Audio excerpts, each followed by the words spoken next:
તાપી જિલ્લાના સોનગઢ તાલુકામાં આવેલ ગીતમાળી આઈ માતા ડુંગર પર બનાવવામાં આવેલ ચર્ચને લઈ ફરી તાપી કલેક્ટરને રજૂઆત। તાપી જિલ્લાના સોનગઢ તાલુકામાં આવેલ ચરાલી ગામ જ્યાં ગીતમાળી આઈ માતાનું મંદિર આવેલું છે, જ્યાં હાલ ખ્રિસ્તી સમાજ દ્વારા તારીખ 4 ફેબ્રુઆરીથી 3 દિવસનો મરિયમ માતાનો મેળો યોજાવા જઈ રહ્યો છે। તેના સ્થાનિક આદિવાસી હિન્દુ સહિત જિલ્લાના આગેવાનો ઉપસ્થિત રહી તાપી જિલ્લા કલેક્ટરને આવેદનપત્ર આપવામાં આવ્યું। આદિવાસી આગેવાનો દ્વારા ચીમકી પણ આપવામાં આવી કે જો આ મેળો થાય તો ત્યાં આદિવાસીઓ અને આદિવાસી વચ્ચે જ ઘર્ષણ થવાની સંભાવના છે।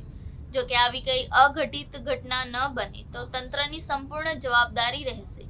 ગત દિવસોમાં પણ ગોચર પરનું દબાણ દૂર કરવા બાબતે પણ રજૂઆતો થઈ હતી। સમાજના લોકોએ મરિયમ માતાનું ત્યાં ચર્ચ બનાવી દીધું છે અને તેના પર કબજો કરી લીધો છે અને એના માટે અમે રાજ્ય સરકાર, કલેક્ટર સાહેબ, અહીંયા મામલતદાર સાહેબ, ગ્રામ પંચાયત બધાને અરજીઓ કરી હતી અને ત્યાર પછી એમણે જવાબમાં એમને ત્યાંથી ગૌચરની જગ્યા છે અને એ દબાણ છે એવું કરીને એને ત્યાંથી હટાવી દેવાનો આદેશ પણ કર્યો છે અને ત્રણ આદેશ થઈ ગયા છે। ત્યાર પછી પણ હજુ સુધી ત્યાં આ મરિયમ માતાનું ચર્ચ તેવું ને તેવું જ છે।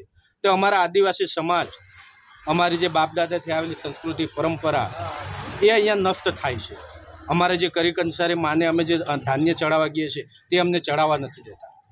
ત્યાં અમને આજે અમે એ રજૂઆત કરવા આવ્યા છે કે અહીં ત્યાં જે આ કરી કંસારી માતાનું દેવસ્થાન છે ત્યાં ખ્રિસ્તી લોકો મેળાનું આયોજન કરે છે અને ત્યાંથી વિદેશથી એવું કહેવાય છે કે અમેરિકાથી એ બધી જગ્યાએથી અલગ અલગ રાજ્યોમાંથી અહીંયાના એ લોકોના જે પણ પોપ છે, પાસ્ટરો છે એને બોલાવે છે।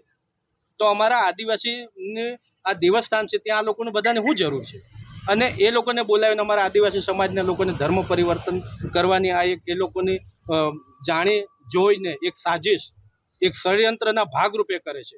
તો અમારો બધાનું આદિવાસી સમાજનું એવું કહેવું છે કે ત્યાં આ ખ્રિસ્તી દ્વારા જે મેળાનું આયોજન થઈ રહ્યું છે અને એમને પરમિશન આપી છે એ પરમિશન ખોટા કાગળો રજૂ કરીને મેળવી ગયા છે। તો એને તાત્કાલિક ધોરણે કલેક્ટર સાહેબને અમે આવેદનપત્ર આપીને એવું જણાવ્યું તાત્કાલિક ધોરણે એને રદ કરવામાં આવે અને ત્યાં અમારી કરી કંસારી આદિવાસી સમાજનું દેવીસ્થાન છે ત્યાં કોઈ ખ્રિસ્તીઓનું મેળાનું આયોજન થવું જોઈએ નહીં અને જો થશે તો અમે સમસ્ત આદિવાસી સમાજ 4 તારીખે ભેગા થવાના છે અને અમારા આદિવાસી જે પણ ઘર્ષણ થશે એની સંપૂર્ણ જવાબદારી સરકારી તંત્રની રહેશે।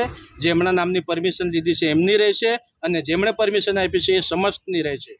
જય આદિવાસી।